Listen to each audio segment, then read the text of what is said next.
Selamat datang di video pembelajaran kita hari ini. Bertemu lagi bersama saya dengan Pak Irwantus Tumorang pada pelajaran ekonomi. Oke, kita lanjut materi kita, yaitu tentang penerimaan dan belanja daerah. Sebelumnya kita sudah membahas tentang penerimaan dan belanja negara. Sekarang kita masuk penerimaan dan belanja daerah. Sumber pendapatan daerah adalah semua hak daerah yang diakui sebagai penambah nilai kekayaan bersih dalam periode anggaran tertentu, ya. Itu tertuang pada Undang-Undang Nomor 32 Tahun 2004. Berdasarkan Undang-Undang Nomor 25 Tahun 1999, sumber-sumber penerimaan daerah terdiri atas pendapatan asli daerah atau PAD, dana perimbangan, lain-lain penerimaan yang sah. Oke, ini kita akan bahas satu persatu. Yang pertama kita masuk yaitu pendapatan asli daerah, terbagi atas 3 pendapatan asli daerah, yaitu yang pertama dari pajak, kemudian retribusi, dan kemudian kekayaan alam yang dipisahkan. Oke, yang pertama kita masuk pajak. Pajak daerah, ya. Pendapatannya itu terbagi atas 2, itu pajak provinsi dan pajak kota dan kabupaten. Pajak provinsi itu terdiri atas pajak kendaraan bermotor, bea balik nama, pajak bahan bakar, pajak air tanah, dan pajak rokok, ya. Ini adalah penerimaan daerah dari pajak. Oke. Kemudian pajak kota dan kabupaten itu pajak hotel, pajak restoran, pajak reklame, pajak penerangan jalan, dan pajak bumi dan bangunan. Oke, di sini pajak bumi dan bangunan termasuk pada pendapatan daerah. Dilihat dari Undang-Undang Nomor 12 Tahun 1985, Pasal 18 Ayat 1 tentang pembagian hasil penerimaan pajak, di mana pajak bumi dan bangunan sebagian besar pajaknya diberikan pada daerah, yaitu sebesar 90% untuk daerah dan 10% untuk negara. Ya. Inilah dia penerimaan dari pajak. Kemudian yang kedua, yaitu dari retribusi. Retribusi adalah pungutan daerah sebagai pembayaran atas jasa khusus yang diberikan oleh pemerintah daerah untuk kepentingan pribadi atau badan, ya. Contohnya seperti ini, retribusi untuk tempat hiburan dan rekreasi, ya. Kemudian retribusi untuk pendirian bangunan. Kemudian PAD yang terakhir adalah kekayaan alam yang dipisahkan, yaitu hal ini bersumber dari sumber daya alam menjadi sumber pendapatan asli daerah tersebut. Jadi misalnya sumber daya alam yang terdapat di daerah itu, ya, itu merupakan kekayaan atau pendapatan asli dari daerah tersebut. Oke, inilah dia dari pendapatan asli daerah atau PAD. Kemudian kita masuk yang kedua, itu dana perimbangan. Ya, terbagi atas 3 juga, yaitu dana bagi hasil, dana alokasi umum, dan dana alokasi khusus. Kita bahas satu persatu. Yang pertama adalah dana bagi hasil, yaitu merupakan dana yang bersumber dari pendapatan APBN yang dialokasikan kepada daerah berdasarkan angka persentase untuk mendanai kebutuhan daerah yang bersumber dari pajak dan sumber daya alam. Disebut bagi hasil karena ada persentase antara pemerintah pusat dan daerah. Misalnya dari pajak, ya. Dari pajak pemerintah pusat mendapatkan 10%, ya.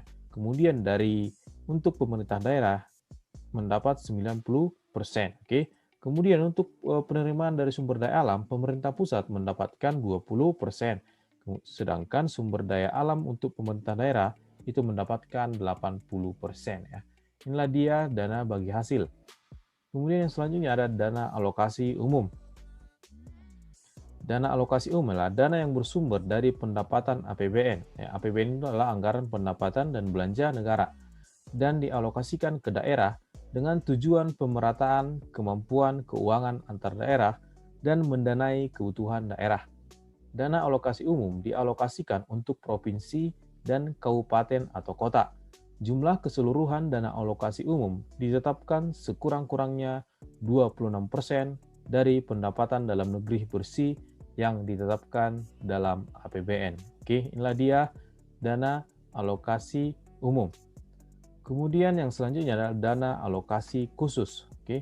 Dana yang bersumber dari pendapatan APBN yang dialokasikan kepada daerah tertentu, ya. Ini kepada daerah tertentu dengan tujuan untuk membantu mendanai kegiatan khusus untuk daerah yang membutuhkan dan sesuai dengan prioritas negara ya. Berarti ini seperti daerah-daerah khusus gitu ya. Contohnya pembangunan irigasi untuk daerah yang menjadi prioritas lumbung pangan nasional. Oke. Sekarang kita masuk ke pendapatan lain-lain, yaitu sumber pendapatan ini didapat dari hibah dan dana darurat. Hibah merupakan dana bantuan yang didapat oleh daerah dari berbagai pihak ya, dari berbagai pihak. Bisa dari daerah lain atau dari kalangan-kalangan tertentu, oke.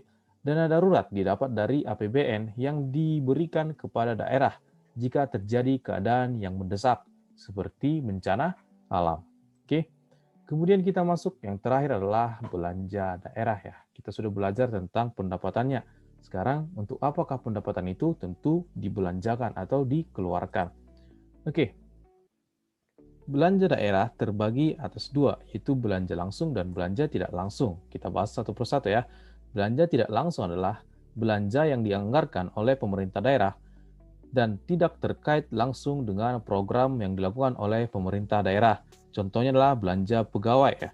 Gaji pegawai yang dimaksud adalah pegawai tetap pemerintah daerah ya, itu gaji tetapnya, misalnya pegawai PNS gitu ya.